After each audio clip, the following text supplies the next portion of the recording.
pizza with extra cheese. Extra cheese. And hold the tomato sauce. Hold the tomato sauce. And hold the crust. Hold the crust. Hey, Jimmy, give me a cheese with nothing. Nothing? Look at this one. Look at that one. Look at this one. Look at that one. Look, are you kidding me? If you had one of these in your house, you could look like a millionaire. Motion in the ocean. As our host broke. Lots of trouble. Lots of bubble. He was in a jam. My drawing final is a still life self-portrait with objects that represent me, and I'm going to take you through my process. First, I did a border around the page and cited and measured to get the basic shapes in. I started off by gesturally drawing in my stuffed animals and then gradually worked up to more detail. Using a 4B pencil, I put down a layer of graphite on the page and then blended it out with a paper towel. Now I'm starting to render by laying in the shadows and then lifting out the highlights with a kneaded eraser. I repeat that process throughout while making sure to still remember to add some texture on the different materials. I really like how the frogs on the blanket turned out, but the capybara could still use a little bit of work. However, I do have another still life to do after this, so I'm just going to leave it like that. Thanks for watching. This is a PCB.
Here's a super fun activity for your students to do in art class if they're just learning like basic drawing. Basically, it's contour drawing, just line work basically. When I tell you I'm obsessed with line work, I'm covered in tattoos of just simple line work. Like, I'm actually obsessed. So this activity is like very interactive because they get to draw their shoe. I have them take their shoe off, look at it, try to replicate the shoe, and use their hands if they need to see any detail. This is awesome because I had them do 3 sketches today, and I tell them to keep adding more detail in. That way you can see every inch of the shoe and all the details that they might have missed the first time. And here's what it's supposed to look like. Obviously, if it's just a sketch, then it's not going to be good like that. But the next day you would do a blind contour drawing where they close their eyes and try to draw it. Then the next day they'll do the opposite hand, and they'll do a continuous drawing so they don't pick up their pencil. And on Friday I had them do a final sketch with the whole background and where their shoe would be placed. This is one of my favorite projects of the quarter. Students either make watercolor blobs that stay in a circle, or they allow the watercolor to drip all over. And then they use Sharpies and fine line markers to add, we call them Zen tangles, but they kind of get you into like a Zen state. So these are some of the examples that I showed. Oops, everything just stopped. These are some of the student examples. So these are 8th graders. That's incredible. This one, they get really creative with their designs too. Here's another hot air balloon inspired one. This person is like incorporating comics, their comic style drawings. Here's a finished one. So they turn out like really jam-packed and maybe even a little chaotic. That's so cool. Look at all the bugs. This one is amazing. Look at these intricate designs. So cool.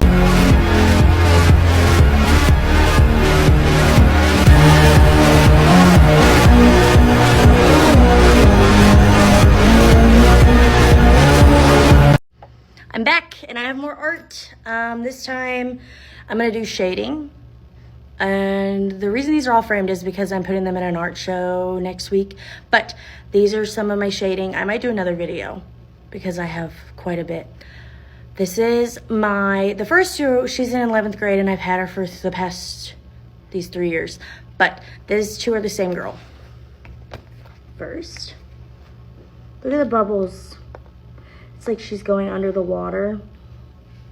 It's really, really nice. It took us a minute to figure out how we were gonna make the bubbles happen, but she did really good. This is also hers. Huge. I love it. Very dark and nice, and like you kind of wondering what's going on. It's like they're just barely like in each other's like presence, and something's trying to like pull them away from each other. I really like that. Then I have two, and they're seniors. This is my first senior. I've had them for 3 years. They had to do a wrinkle project, so they did old people. Look how cute, he's sticking his tongue out. And I like the paper that we did it on. So this is one of my boys that did this. And then this is the other boy. I like how dark his is. And I like the hair and how it showed up, and his hat. And I just really like the tan paper. I think it makes him look really nice. Makes him stand out. Really cool. He does a really good job. And then I have one more, and he's a senior, and I have him in Art 1. And he's a twin, and both twins are really good. But I just really like the contrast of this one. I think it's a rooster or chicken. I have a hard time sometimes which is which, but look how cool. His eyeballs like really glossy and shiny, and you can see all the little feathers, and the black background like makes him really stand out. I really like it.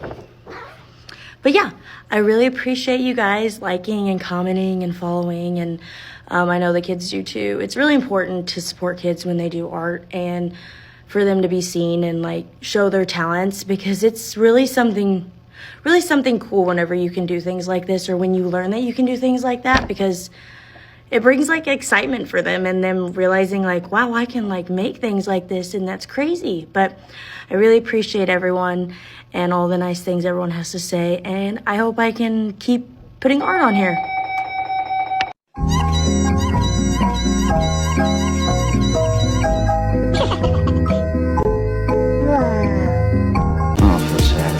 Feel anything. It's a filthy world we live in. It's a filthy, goddamn, helpless world.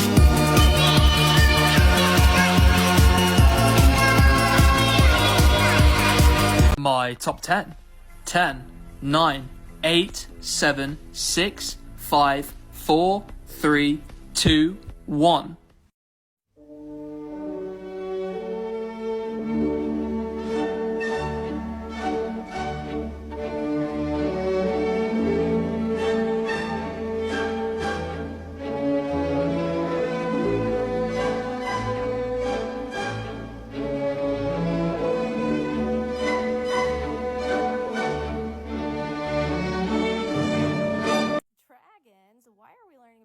Dragons in art class, Miss Curd, because they're cool. I think it's fascinating that dragons are not real, but they occur in different art from cultures all over the world and are represented with different characteristics and things that are important to that culture or that time period. So my students learned about Chinese dragons, Japanese dragons, dragons of European culture, and Mayan peoples. I carefully crafted all of the reading, all of the questions, and the assignment through ChatGPT. My students had to choose between one of the four and create their own, and wait till you guys see the results. They're so good. I'm not gonna lie, middle school can be a pretty tough age to teach sometimes, but I truly just love how independent they can be and how talented they are. Like when people ask me, hey, who's your favorite artist? My students are my middle school students. They're so incredibly talented. I did this project with my 6th, 7th, and 8th graders, and to just see all the uniqueness and variations of the dragons in their projects I'm just blown away. I mean, look at them. Someone asked for a tutorial on these strips, and here it is. So first we talk about the artist Jen Stark. I show them a bunch of images of her work. We talk about murals, like why somebody would create that and what's the point. We talk about where we are going to put them in our school. Give each student an 18 by 24 paper. They can either do their drip vertically or horizontally. They can do any kind of design they want. And in pencil, we start out with just the bottom line along the bottom. And then we get a black Sharpie and then they add the other lines. If they want to do it in pencil, I usually let them, but I think it's just a little bit of a waste of time. Then they choose their colors that they want to do. They can do anything as long as it's more than one color. I allow white if they want to do white stripes, or if they want to do patterns inside some of their stripes, that's fine. I do give a tutorial of how to color correctly. I use Crayola, like washable markers for this. I just think that using Sharpies would take so much longer and also more expensive.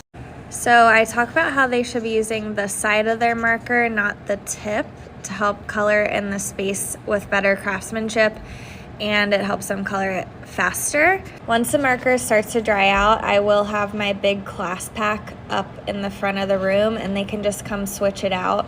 I do usually test it first and show them how they can press harder to get all that extra juice out of there. But yeah, that's how I do it. I'm pretty particular about it, you know, being a clean, nice, instead of like that dried out, scratchy marker look.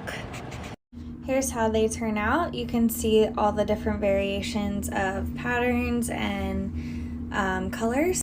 Here's a few more. Just wanted to kind of point out the one here that has the patterns inside one of the pink lines. That one up there has it too. Oh, I also wanted to mention how I hang these. So I start with the bottom row and then I work my way up and over. I just think that doing the whole bottom first gives a nice layer. It does take a while, but it's totally worth it. I've said this before, but I use hot glue to hang stuff up and it always comes off. I've never had an issue.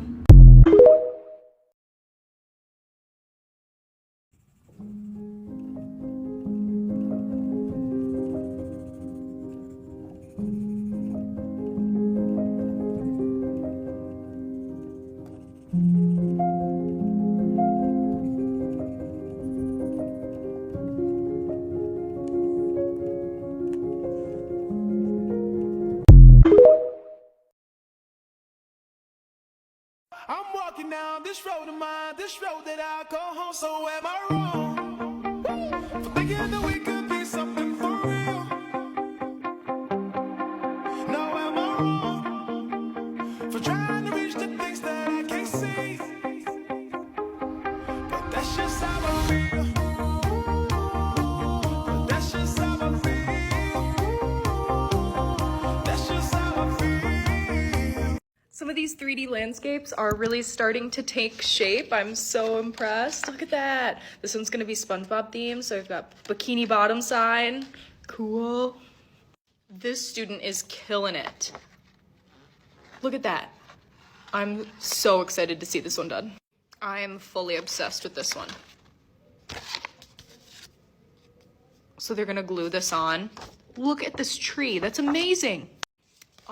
Dino nuggets, come on. I love it. He is doing some really interesting stuff. So he has like glued extra pieces. I'm super curious about how this one is going to turn out. He's so creative. I haven't really looked too closely at this one. Look at that. They're doing a waterfall on the back layer. That is so awesome. It's just so fun to coach them through this and to see all of these unique ideas. Like, I just love this project. It's so good. You haven't changed at all. Yes, congratulations. You are the last person to get that. I'm not gonna change. I don't need your help for changing, so you can stop trying to make me your project. That's not... When I met you, I was depressed because I didn't like myself. And when you wrote that book and sold a bajillion copies, you taught me that as screwed up as I am, that's okay. You did that. Anisha, nobody completes anybody. That's not a real thing. If you're lucky enough to find someone you can halfway tolerate, you sink your nails in and you don't let go, no matter what. So what? I should just settle? Yes, thank you. Exactly, settle. Because otherwise, you're just gonna get older and harder and more alone. And you're gonna do everything you can to fill that hole with friends and your career and meaningless sex, but the hole doesn't get filled.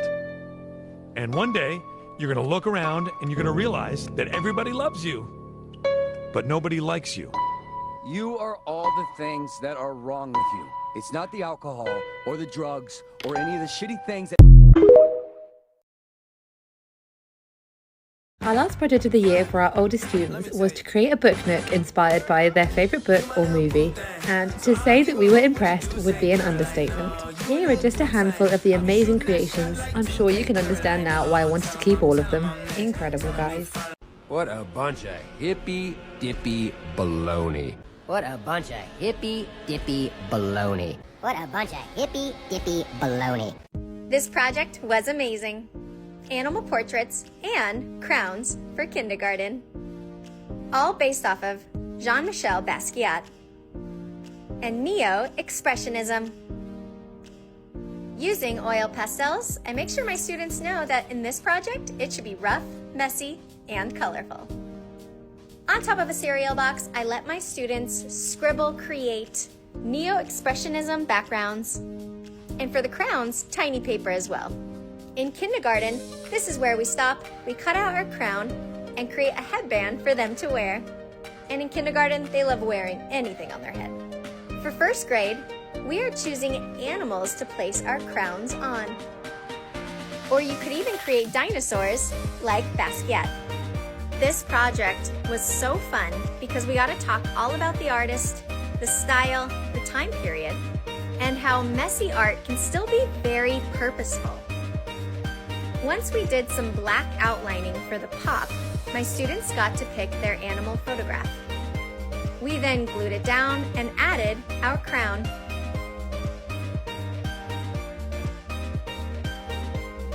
Check out how my first graders did today in class and all their beautiful animal designs.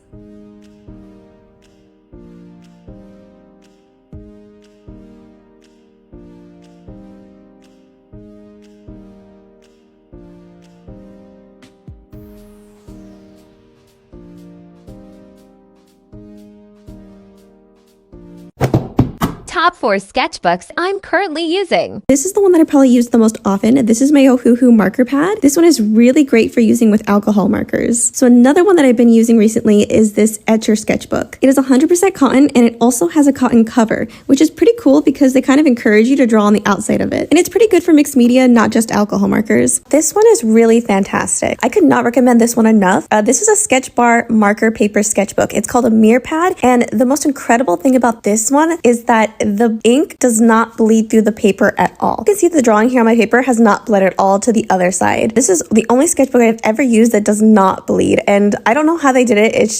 It blows my mind. This final sketchbook is my Ohuhu sketchbook. This is just a standard sketchbook, and honestly, I think it works just fine with my markers. Sketchbook is easily the best sketchbook I've ever had. This is the Moleskine A5 art sketchbook and it's just amazing. The paper inside this is actually really thick, even though it doesn't look it here, which makes it really good to draw on. Now some people think I got this custom printed, but I actually just drew a sticker and put it on there, and that's why.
This is a great 2-day project for the end of the school year when you're looking for something to promote calm in the classroom. Kids pick a word from the dictionary and illustrate it in a material of their choice. Today I'm working on a little watercolor landscape painting in my sketchbook, which you're welcome to follow along with me on. I started by painting in the sky and using a dry brush to lift some clouds. Here's the reference photo if you'd like to try it for yourself. Then I'm working on painting in the water, starting with a lighter blue and then moving towards a more vibrant blue at the bottom, and then using a dry brush while that paint is still wet to lift up some highlights. Next I'm using dark green to add some reflections underneath each of the land sections. I'm doing this while the paint is still a little damp in that water section so that it blends out a little bit.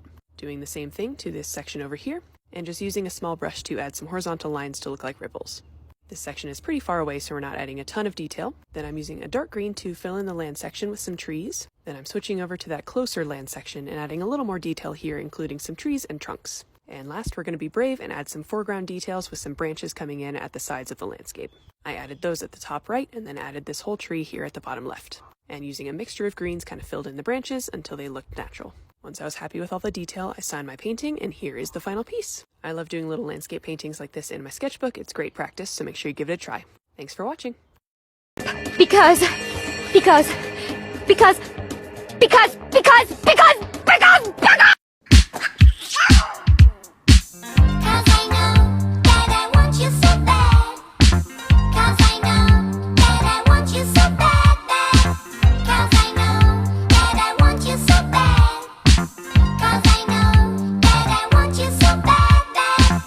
Asking what sketchbook I use. I've been using these Ohuhu marker pads for about 2 years now. This sketchbook is the best for using with alcohol markers. The markers don't bleed through the page like they do on regular paper, and it comes with this plastic sheet that you can place underneath your paper. So even if the markers do bleed through, they won't bleed onto the next page.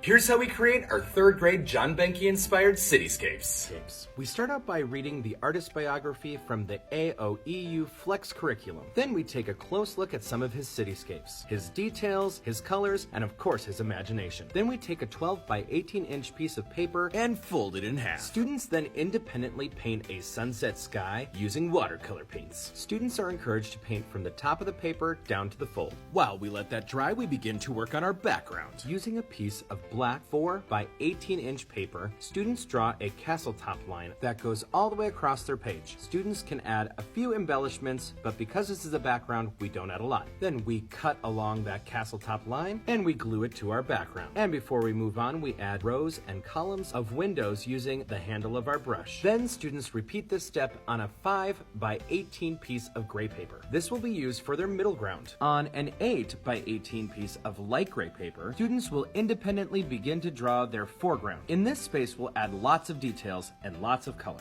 To help students come up with ideas, I pass out this packet. It has suggestions on how to draw windows, doors, street lamps, and other objects you might find in a city. If you'd like to get your hands on this packet, check out my Pensite landing page. Link in my bio! Students will trace their drawings with permanent marker and add color with crayon. Again, they cut the buildings out and glue them to the bottom of their cityscape. Now here comes the good part. Headed back to our inspiration, John Benke, students then draw a giant animal or creature, cut it out, and glue it between the foreground and the middle ground. It's alive!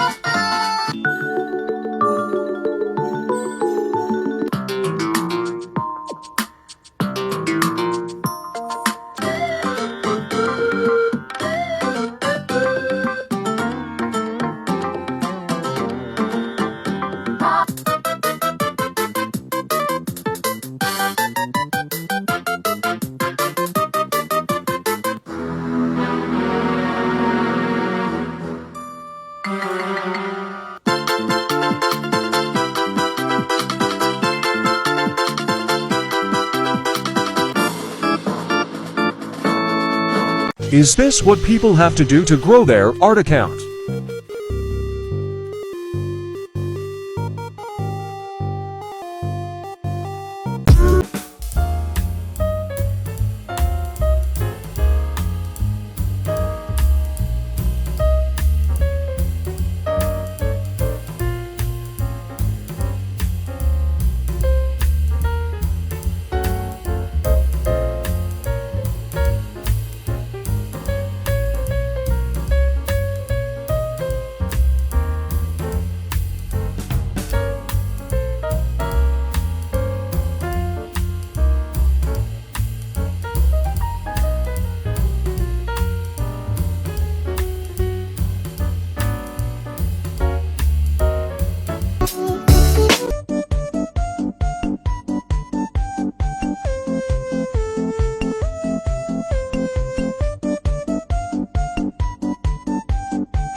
This is the best sketchbook for a beginner. It's a book with real images to paint on. It has pictures of billboards, trucks, vans, and more. I decided to go for this train because I always wanted to paint one, but never had an option to do so. The pages in the book do work a bit differently, though, and you have to use alcohol-based markers like Posca and Molotow. Also remember, you have to wait a bit more for the markers to dry. Today, I was just painting some random words and practicing on my throw-ups. Out of the 180 images the book has, around 160 are photographed by the creator, and only 20 are AI made. If you want to get one and support the small business, the link is in our bio. Oh, Mr. Toad, I'm so happy I could eat you up, I really could. You know what I'd like to do, Mr. Toad? What? Going down to South Park, gonna have myself a time. Friendly faces everywhere, humble folks without temptation. Going down to South Park, gonna leave my woes behind.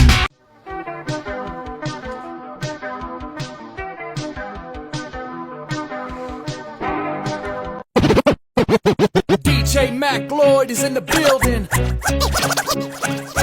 Hit the road, Jack. Hit the road, Jack. Hit the road, Jack. Hit the road, Jack.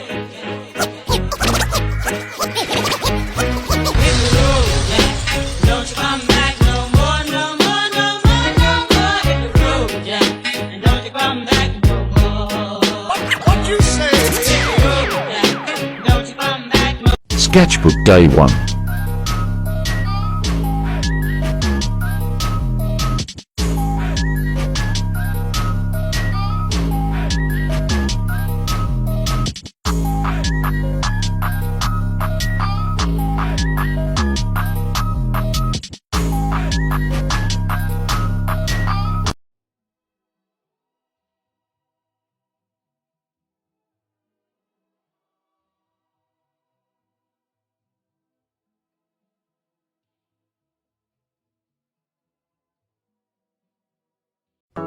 Lemonade, I drink Lipton. She drinks lemonade, I drink Lipton. Chop up. I bought this viral sketchbook to see if it's actually good.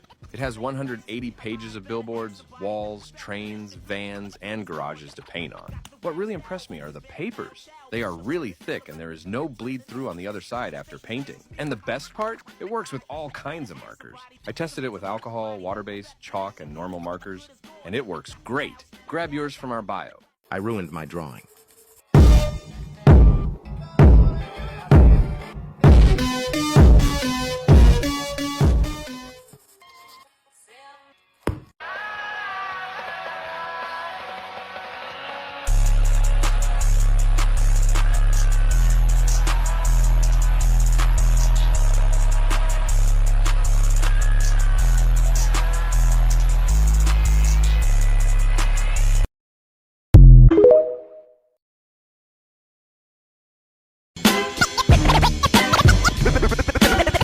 Think you nice as me, haha, I'd better ask somebody. Bet for this, you're good as gone. Got the wild style, always been a foul child. It's no better than this. Think you nice as me, haha, I'd better ask somebody. Somebody. Bet for this, you're good as gone. Got the wild style, got the wild style, got the wild.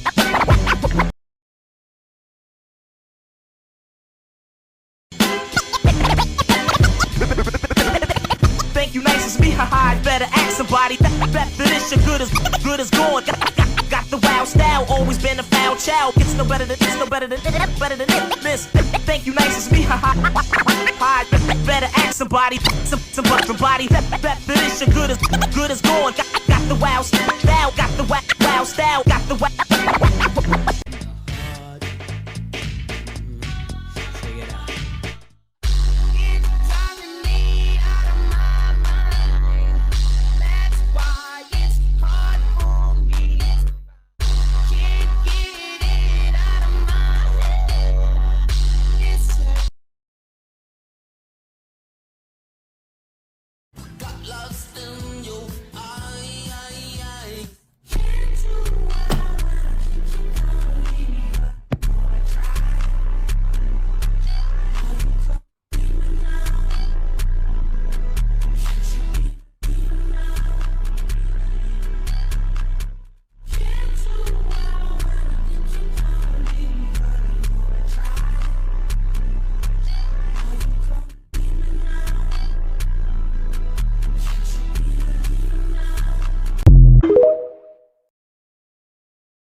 hide, better ask somebody. Definition, good as gone.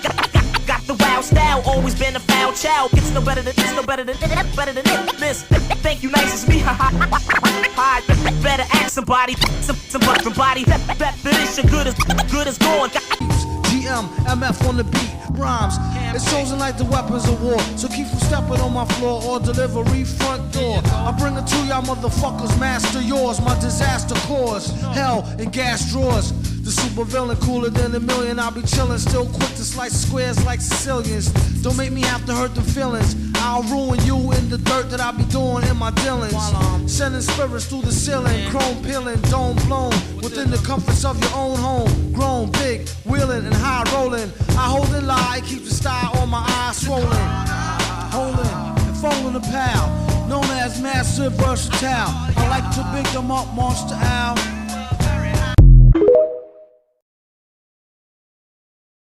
Drawing in School Part 2. Remember, one of the best ways to improve your art is by not doing math and drawing instead. Just make sure that while you're sketching, you don't end up falling behind. I was determined to draw as much as I physically could all day. Sadly, I left my sketchbook alone for 1 second. Hey, what are you doing? Stop.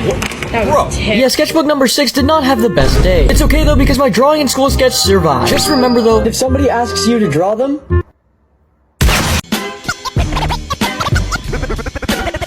Thank you, nice as me, hide, better ask somebody. Definition, good as gone. Got the wild style, always been a foul child. It's no better than this. Thank you, nice as me, hide, better ask somebody. One in the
Kennedy.